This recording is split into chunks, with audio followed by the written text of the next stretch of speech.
Hello everyone, this is Undiga, the Niger fertility lawyer. Today I'd like to talk about international surrogacy and where the complexity comes from. A lot of intending parents do not quite understand or they underestimate the complexities involved in international surrogacy. An international surrogacy is where an intending parent or intending parents live in one country and they go to a different country for their treatment. And my practice is based mostly on advising intending parents who come from the UK and other countries and who come to Nigeria for their fertility treatments. Now, it's important to understand where the complexity comes from. Now, the complexity comes from two different places. The first source of the complexity is the fact that you have the fertility treatment of the surrogacy taking place in one country, which has its own independent legal system, where you have most of the actors, where you have the fertility clinic, where you have the surrogate, where you have the government, which is all these things are already a complete system of their own. And that is where the treatment happens, and that is where most of the documentation is generated. But that documentation is generated in reference to the legal system and the policies of that country without taking into consideration what happens in any other place. The second source of the complexity in international surrogacy is the sheer number of the sources of all the documentation that needs to be put together to get that surrogate born child out of the country. And depending on how the complexity of the case, you could have at least 7 or more sources of the documents. The first source of the documents is the intending parents themselves. The intending parents themselves need to provide a lot of documents to show that they meet the eligibility criteria to be able to sponsor the entry of that surrogate born child into their country of residence. The second source of the clinic of the documentation is the fertility clinics themselves. The fertility clinics that were involved in the creation of the embryos, the preparation of the surrogate or whoever carried the pregnancy, and in basically bringing about making sure that that conception was possible. If there were more than one fertility clinic involved, that means that each and every one of those fertility clinics would need to provide documentation to explain what their role was in that pregnancy.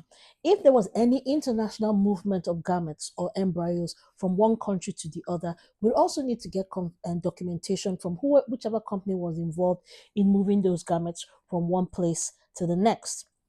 The other party who needs to provide the documentation is the surrogate herself. The surrogate will need to sign a lot of legal documents. She will need to attest to certain affidavits. She might need to provide other documents that would be part and parcel of the international surrogacy file of documents that needs to be put together.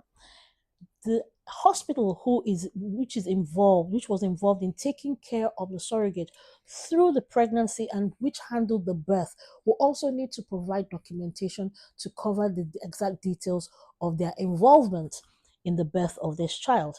If there are any lawyers in the treatment country or in the destination country, those lawyers will also have to provide documentation. Very often that documentation is very important and very useful to explain how the birth of that child was brought about, and also to explain any peculiarities in the documentation that might be difficult to understand by the person who is reviewing the application, either for the visa or the passport that will be required to remove the child from the country. You'll also need to get documents from the government of the treatment country. So, for instance, if the child happened in Nigeria, the intending parents will need to approach the birth registry to get an official Nigerian birth certificate issued. And also, might be necessary to get documents from the Nigerian courts, because in a surrogate birth, the legal mother of the child will always be the surrogate mother. And so the intending parents will also need to acquire parental rights under Nigerian law by approaching the courts. So there will be some court documents that will be involved. In some instances, it might be necessary to get some documents from certain ministries in Nigeria, which will be necessary to enable the intending parent to remove the child from the country. And so we've already counted how many? 7 or 8 different sources of the documentation.